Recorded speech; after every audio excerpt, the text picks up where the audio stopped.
శ్రీకృష్ణుడు వసుదేవుడు దేవకి దంపతుల పుత్రుడు శ్రీకృష్ణుడు తల్లిదండ్రులకు పరమానందాన్ని కలిగించాడు. కంస చాణూరులను వధించాడు. జగత్తుకు గురువైనాడు.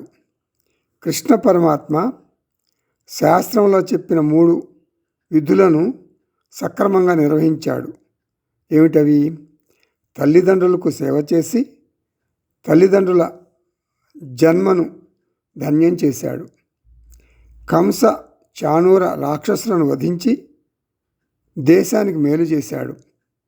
అధర్మాన్ని పారద్రోలి ధర్మ స్థాపన చేశాడు.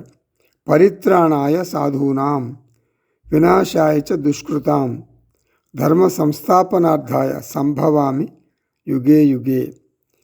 ఆ విధంగా భక్తులను రక్షించాడు.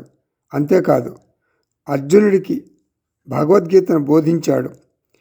అర్జునుని ద్వారా ఈ జ్ఞానాన్ని అప్పటి కాలానికే కాక నేడు ఈ 21వ శతాబ్దానికి కూడా ఉపయోగపడేటటువంటి జ్ఞాన బోధ చేశాడు శ్రీకృష్ణ పరమాత్మ.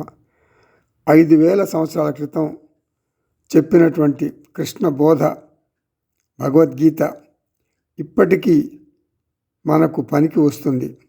అందువల్ల శ్రీకృష్ణ పరమాత్మ జగద్గురు అయ్యాడు.